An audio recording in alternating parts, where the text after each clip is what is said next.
Всем здорово, народ! Значит, смотрите, не так давно, под конец 2025 года, когда рынок частных серверов, казалось бы, захвачен такими титанами, вот как типа Сирус, Циркаль, ну, по крайней мере, в РУ регионе, да, не будем европейский вармейн здесь учитывать, он тут так не работает. Появился новый проект. Достаточно амбициозное и смелое такое действие, да, в рамках борьбы с гигантами, когда ты не просто планируешь там появиться, так помахать ручкой, да, и уйти, как это обычно бывает, а вот все-таки остаться и попытаться в этих условиях перетянуть одеяло на себя. И именно с такими планами и появился сервачок, который уже навел шумихи. И название ему Наздор. Но что же получилось в итоге? Стал ли Наздор той самой, скажем так, землей обетованной, да? Или это очередной сырой проект без перспектив и который, ну, не стоит времени? Сегодня будем разбираться. Значит, я провел глубочайшие исследования, перекопал официальный сайт, перекопал форумы, различные видосы на ютубе, посмотрел комментарии под ними, соответственно, от самых разных игроков, да,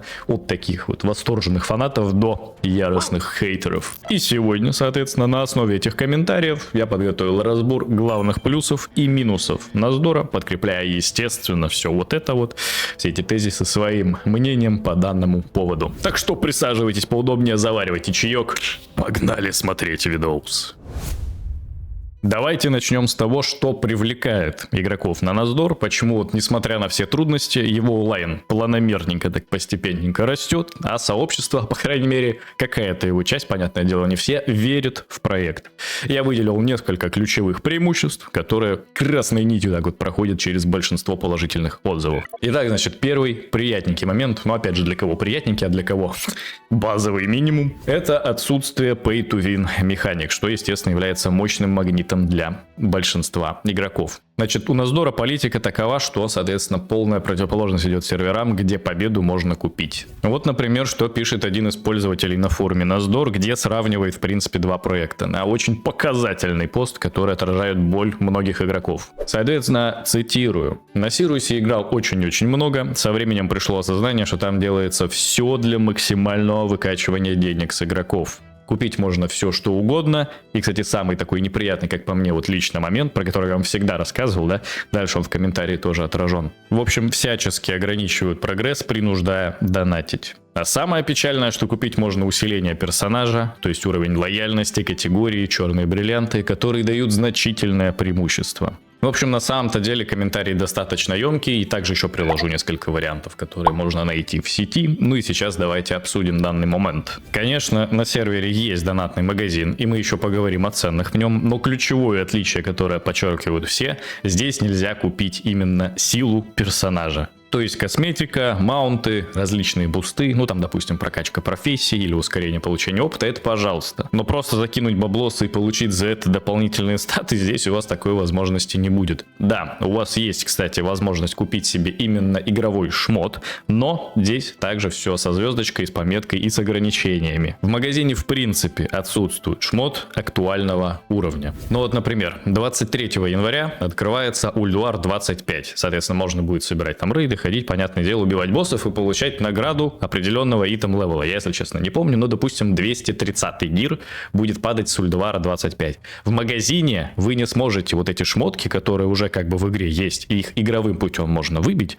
Да, вот в магазине вы их не найдете, купить их не сможете. А сможете купить шмотки, ну, скажем так, прошлых уровней прогресса, например, Ульдвара 10. Или около того. То есть преимущество в силе персонажа все-таки сохраняется за игроком, который именно геймплеем эту силу получает. А в магазине вы сможете приобрести, да, какой-то шмот, но он будет далеко не самый топовый. И тут можно даже сказать, что как будто бы на двух стульях усидели, потому что многие игроки любят задонатить именно на шмотки, чтобы, допустим, не тратить время, да, в рейды не ходить, они любят шмот покупать. И этой частью аудитории, в принципе, дали возможность таким заниматься, да, но все-таки с оговорочкой, что самый сильный вы все равно за счет доната не станете. Тем самым и для второй части аудитории как будто бы все должно быть в рамках нормального, что вот я именно время трачу, я самый сильный, тут все окей. Ну и важнейшая, естественно, вещь, что вот как там в обычном Вове нет ни категории, ни ЧБшек, там вот этого всего кастомного, донатного, этого в принципе нет на сервере, это хорошо.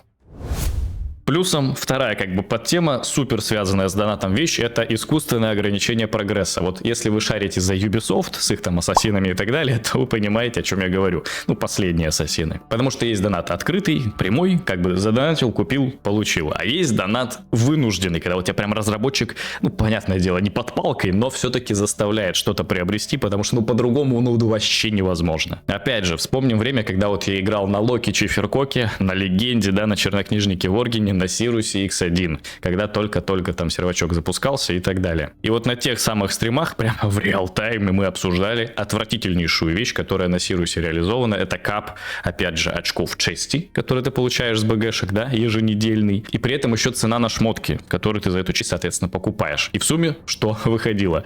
Отбивая кап, вот каждую неделю гринди вот эти БГшки, прям вот по полной, по максимуму заполняя шкалу, за месяц игры на БГ ты не мог себе позволить купить даже оружие двуручное какое-нибудь там на ВАР или на ДК. Ты, в принципе, не мог за месяц игры купить себе одну шмотку в магазине за честь. Йоу! Ну, то есть вы понимаете, насколько это вообще неадекватное значение по время затратам. Но, естественно, ты мог себе купить, допустим, боевой пропуск, где тебе накидывают там очки чести, очки арены, прям очень много достаточно, чтобы ты себе уже шмотки начал покупать. Какие-то поставки там присутствуют тоже донатные. Ну, в общем, вы понимаете, разработчик тебе искусственно поставил ограничение, которое, ну, невероятно душное, но при этом за донат ты можешь за него как бы выйти и уже вроде не так душно. То есть кинул монеточку, стало проще. На Наздоре такой суеты вообще абсолютно нет. Там у тебя, во-первых, нету капа и ограничения в принципе на очки чести, которые ты получаешь. Ну, то есть бегаешь хоть сколько угодно БГ, получаешь нормальное количество очков чести, покупаешь себе шмотки. Так еще есть и дополнительная механика по фарму различной валюты. Там есть торговая лавка,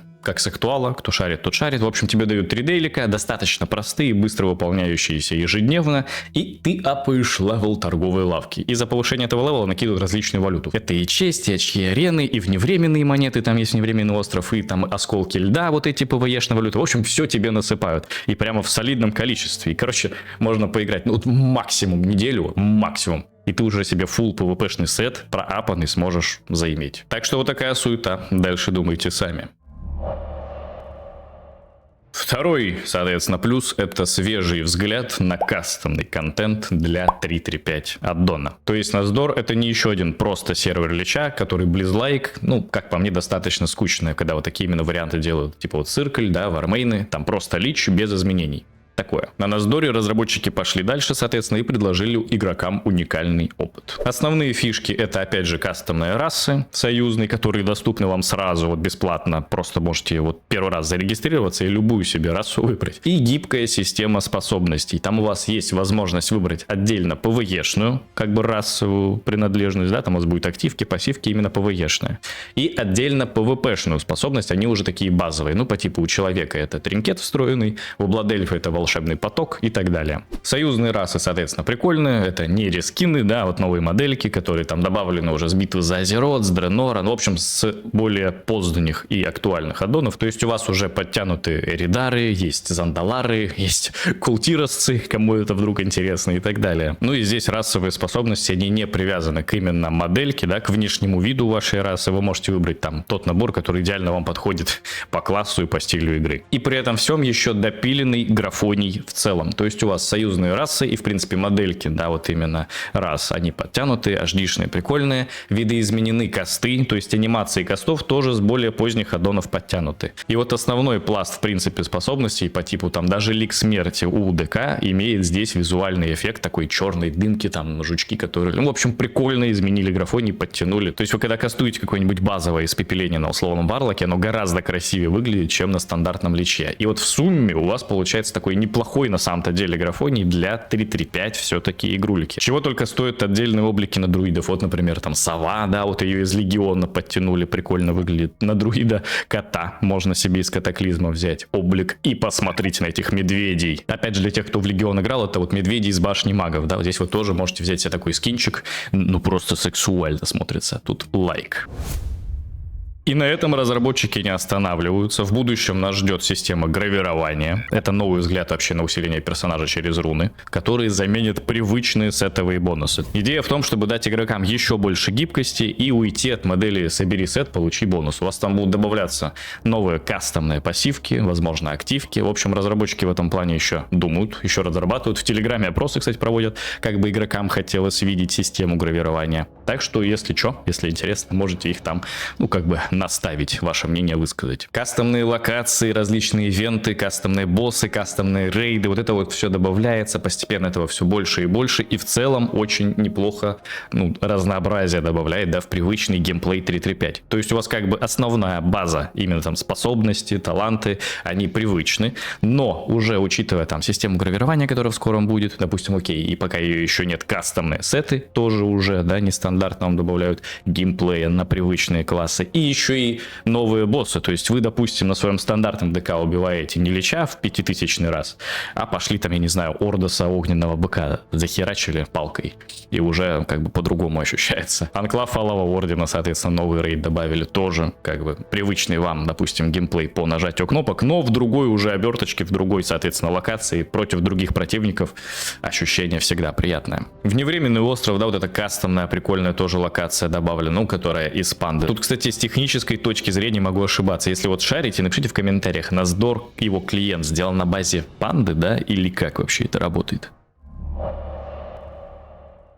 Еще один плюс – это высокая работоспособность сервера. Опять же, как многие игроки отмечают, очень редко падает сервачок. Если даже какой-то там рестарт или, допустим, он упал, то его поднимают буквально моментально в течение 30 секунд, 1 минуты. При этом минимальная задержка, нет каких-то разрывов. В общем, приятно, так все плавненько играется. Кто-то может справедливо заметить: окей, тут хорошая работоспособность, потому что онлайн не какой-то заоблачный, невысокий, и поэтому все и хорошо работает. Но тут у меня есть два тезиса. Во-первых, проблемы нужно решать по мере их поступления. То есть, условно, если прямо сейчас резко скаканет онлайн до 5000 и будут проблемы с вылетами, то именно в этот момент разработчикам нужно будет их пофиксить. А на данном этапе, когда ты как игрок заходишь и у тебя ничего не лагает, не вылетает, это и менять не нужно. Все, у тебя четко все хорошо работает. Так зачем искать причины почему? И второй тезис, который вытекает из первого. Помните, где-то в конце сентября, в октябре были прям высокие для данного сервачка цифры по онлайну, там 2500, 2800, 3 с небольшим тысячи, человек. И тогда разработчики адаптировали свои сервера под такую нагрузку. То есть изначально мощностей не хватало, они приняли решение, что, допустим, ночью с определенного промежутка времени сервера будут недоступны, они переедут. В общем, взяли сервачок подороже, расширили максимальную возможность для подключения и так далее. То есть, опять же, разработчики, если проблему видят, они ее в это время и пофиксят. Так что в этом плане я думаю, что все хорошо и переживать смысла точно никакого нет. А именно по геймплею, тебе как игроку максимально приятно. Но опять же, пока ты качаешься в открытом мире, не бывает такого, что вроде бы локация пустая, а у тебя почему-то 60 кадров максималка или 45 вообще просадочки присутствуют. Хотя бы предпосылок к этому никаких абсолютно нет. То есть ситуация здесь вообще на самом деле противоположная, что с одной стороны и графоний подтянули, там модельки, текстурки новые накатили, анимации спылов тоже по графике улучшат, но при этом все работает плавненько, красивенько, хорошо. А бояться будущих потенциальных вылетов, когда онлайн возрастет до нескольких тысяч человек, это волков боятся в лес не ходить, ё-моё, понимаешь, о чем я? Четвертый плюс, то что Наздор — это молодой проект с активной и отзывчивой разработкой и с растущим сообществом. Что значит? Поясняю. Одна из главных бед многих пираток — это стагнация, когда сервер запускается и годами висит без изменений. С одной стороны, кому-то это плюс может быть, кому-то минус, но в любом случае у Наздора подход здесь другой. И опять же, нельзя не учитывать вовлеченность разработчиков, соответственно, в фидбэк, который игроки выдают. Но, допустим, ввели арену 1x1. Изначально, насколько мне опять же известно, разработчиков в планах не было введения такой арены. Но игроки просили, соответственно, арену 1x1 ввели. Турнир PvP-шный, соответственно, тоже был организован. Игрокам была неудобна дата, по итогу время перенесли. Когда технические какие-то неполадки случаются, администрация не молчит, они выходят, объясняют проблему, постик в Телеграме, и еще компенсации накидывают несколько бонусов игрокам, которые в это время там в онлайне были. А судя по тому, что на посте в Телеграме, 41 сердечко набралось, игроки очень любят, когда им выдают компенсационные бонусы на аккаунты. Надо, чтобы почаще падал сервачок, будет больше бонусов. Ну, то есть создается ощущение действительно живого такого развивающегося проекта, когда администрация не сидит где-то обособленно, да, а вот опять же общается с игроками, прислушивается к фидбэку и, соответственно, реагирует. И опять же, продолжая тему вот растущего сообщества, да, несмотря на трудный старт и вот эту вот ситуацию в октябре-ноябре, когда случился отток части игроков, сейчас Насдор снова набирает обороты. Сейчас онлайн в прайм-тайм где-то примерно 850 человек, он продолжает расти, но игрокам всегда приятнее видеть, понятное дело, когда циферки идут вверх, это очевидно. Но по мере того, как контента будет становиться еще больше, понятное дело, будет расти в интерес аудитории. В общем, я думаю, все будет у нас чики-пики, все будет хорошо. Ну а теперь ложка дегтя, и, к сожалению, не одна. Понятное дело, существуют проблемы, о которых и на форумах пишут, и в комментариях постоянно, и, соответственно, игнорировать их значит быть необъективным. Значит, самая частая и, наверное, болезненная жалоба по поводу проекта — это сырость и достаточное количество багов. Особенно, понятное дело, в первые месяцы, когда только сервачок запускался. Многие игроки, которые пришли за стабильностью, столкнулись с реальностью молодого проекта. Опять же, давайте зачитаем некоторые комментарии. Значит, первая цитата. «Сам сервачок сырой, да и онлайном похвастаться пока нельзя. После Сируса бросается в глаза неудобный дефолтный 3.3.5 аукцион, старенькая панель изучения талантов, отсутствие профилей рейда. Пишу без негатива, возможно, в будущем все появится». Не работают пэты у хантеров и варлоков, баганный босс-паук возжелный руби, горгулья ДК бьет сквозь столбы на арене. Также некоторые игроки сталкиваются с конфликтами в плане аддонов, то есть они могут не работать. И здесь хочется сказать, что действительно, да, какие-то баги, допустим, недоработки, они присутствуют. Мне лично, как PvP игроку, это не особо мешало, поскольку именно в PvE прогрессии, там, допустим, когда ты в рейд пошел или в подземку, это прям критично. Ну, то, что у тебя тупо босс может не работать, допустим, каким-то образом, или ты не можешь дойти до какой-то точки, и как бы игровой экспириенс здесь уже подвисает. И именно вот такое достаточно большое количество багов на старте отпугнуло, опять же, значительную часть аудитории, но разработчики постепенно проблемы фиксят. Опять же, идти на Насдор нужно с четким пониманием, что это не отполированный до блеска какой-то мир, проект и так далее. Понятное дело, да, что здесь всем хочется прийти уже на такое качественное, отполированное, что прям было. Единственное, что здесь можно сказать, радует, что со временем, опять же, да, чем дальше, тем меньше всех вот этих проблем возникает, тем меньше багов. Ну и разработчики, в общем, в этом плане работают. Кстати, если говорить про отсутствие профилей рейда, ну, обычно это называется рейдовый интерфейс для группы, всегда приходилось ставить не дополнительный аддон, допустим, на том же Warmane, на Насдоре приходилось ставить. Достаточно неудобно. Но вот его уже как бы ввели в игровой интерфейс, все, аддон нам больше не нужен, тут хорошо сделали. Второй, достаточно, кстати, важный поинт, который тоже я с ним согласен, старенькая панель изучения талантов была. Сейчас ее тоже поменяли, сейчас тоже можно достаточно удобно перекидывать таланты. Самое неприятное, да, это вот этот стандартный интерфейс прокачки талантов личевский, когда у вас 3 вкладки отдельные под каждый тип спек, вы должны между... О, забей. Не, это надо было фиксить вообще сразу. Ну, окей, сейчас тоже это поменяли, сейчас тоже достаточно удобно. Это хорошо сделали. Второй минус — это высокие цены в магазине. Да, мы уже говорили, что на сервере нет pay-to-win, но это не значит, что донат здесь дешевый, соответственно. Для многих игроков это достаточно щепетильный вопрос, понятное дело. Здесь обычно комьюнити делится на две части. С одной стороны, можно посчитать, что это как бы норма, какие цены хотят, такие выставляют. Тебя же, опять же, ни к чему здесь не обязывают. Там, если тебе кастомный какой-нибудь маунт стоит дорого, просто можешь его не покупать. Но с другой стороны, когда сервачок только-только стартовал, казалось бы, что политика ценообразования в магазине может быть и поскромнее. Ну и с вами на стримах мы тоже это обсуждали, что как будто бы действительно дороговатые ценники высокие. Плюс разработчики ходят по достаточно тонкому льду в плане вот этих возможностей покупки шмоток именно игровых, да. Когда вот пост в магазине выходил, что туда добавляется экипировка 213 уровня.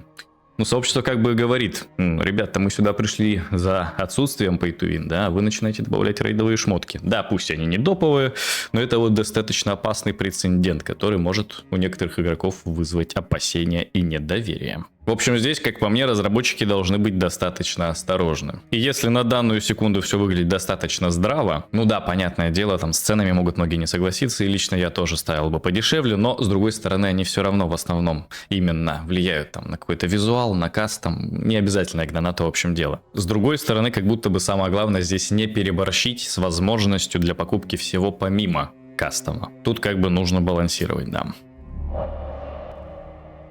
Еще одна проблемка, назовем ее проблема с информацией и порогом вхождения. Кастомные фишки это круто, но только вот тогда, когда ты четко понимаешь, как они работают, как с ними вообще в принципе взаимодействовать, где там их брать и так далее. На старте у нас Дора были с этим небольшие проблемы. Ну вот, например, опять же есть комментарий, что когда у вас много союзных рас, это прикольно, но не видно, где брать там способности, как они выглядят и так далее. И здесь супер комментарий по делу, потому что когда ты заходишь, создаешь себе персонажа, ты можешь выбрать внешний облик, но про способности вообще нигде ничего не написано. И ты такой думаешь, окей, допустим, ладно, сейчас создам, там посмотрим. И только после того, как ты зашел в мир, и оказывается, что вот в этой самой стартовой локации летает книжка, с которой ты должен поговорить, и уже в ней выбрать интересующие тебя обилки. Но, как вы понимаете, именно с точки зрения интерфейса это супер неудобно. Потому что, понятное дело, когда у тебя отдельно есть там какая-нибудь именно в моменте создания персонажа вкладка, где все расписано, ну это в разы лучше, понятнее, и вообще, в принципе, это как будто бы должно быть по базовым настройкам, да, это базовый минимум, второй раз скажу этот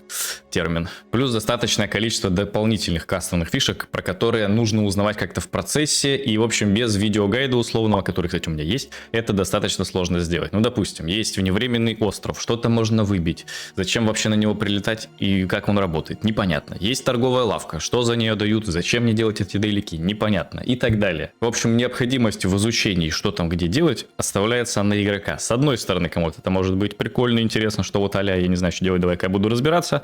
С другой стороны, многих это может отпугнуть. Ну и четвертый минус – это проблемы с PvP аспектом игры. Опять же, прямо сейчас надо понимать, что Насдор на 90% направлен именно на развитие PvE аспекта игры, на PvE прогрессии и так далее. Ну, потому что тупо большая часть игроков WoW – это именно PvE-шеры. Вот четко, конкретно, без PvP там каких-то аспектов, максимум БГшки побегать. И, соответственно, развитие PvP направления, оно как бы на второй план отодвигается в любом случае. Не могут они одинаковые силы направить в два русла, и поэтому PvP-шка страдает. Опять же, была проблема с озером ледяных оков. Не знаю, как там сейчас дела обстоят. Давненько я на Оло не залетал после там открытия 1x1, Солоки и так далее. Но раньше, по крайней мере, точно было так, что вы заходите на озеро ледяных оков, и команда Орды это там условно 30 человек, команда Альянса это 5 человек.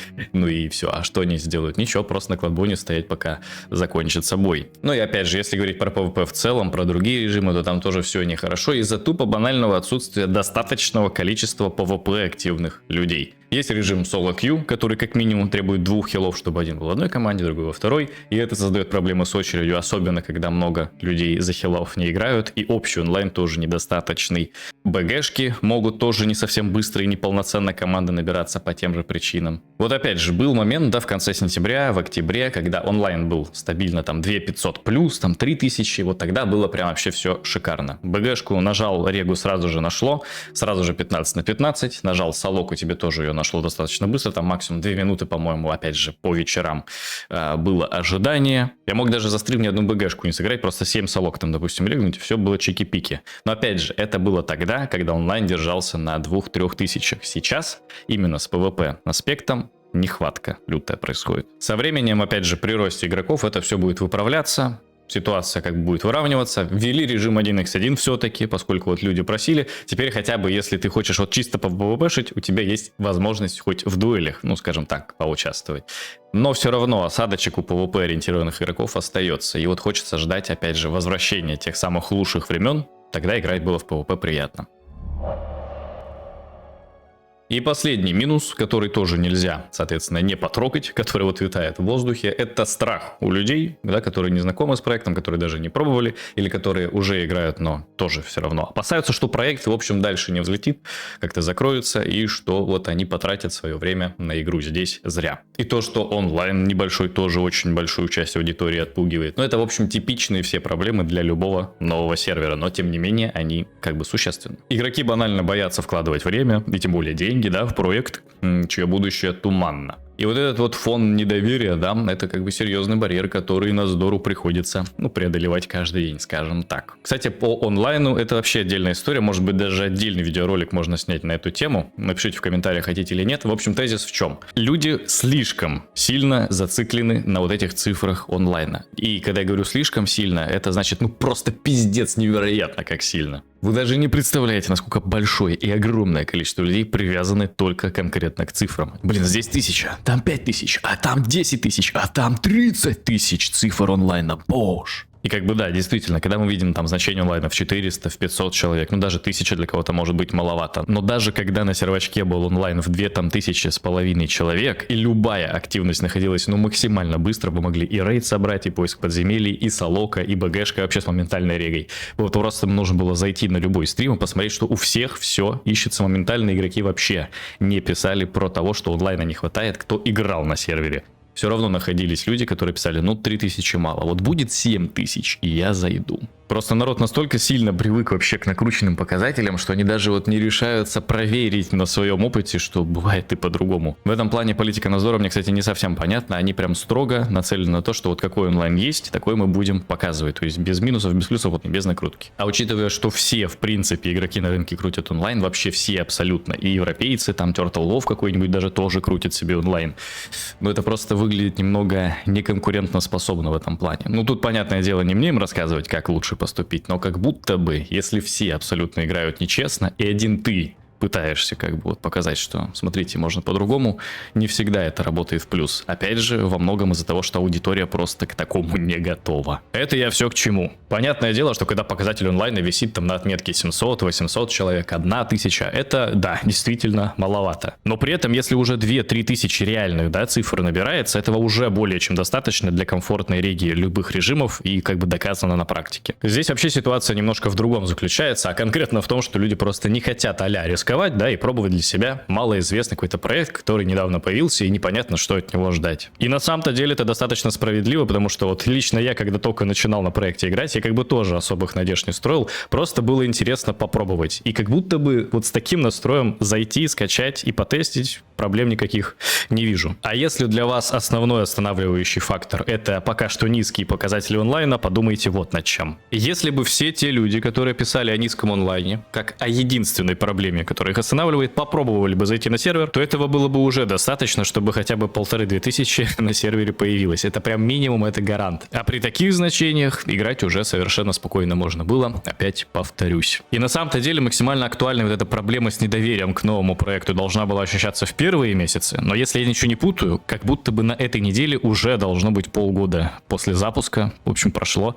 и разработчики как будто бы никуда сворачиваться, ну, не собираются. В общем, надеюсь, пищу для размышлений я вам выдал. Онлайн на данную секунду пока что действительно небольшой, но опять же понятно, почему произошел этот откат. Максимально онлайн мы уже видели где-то для проекта, это было около 3000 игроков. Ну и опять же, даже несмотря на откат, он все-таки планомерно, постепенненько продолжает расти, и дальше должно быть только лучше.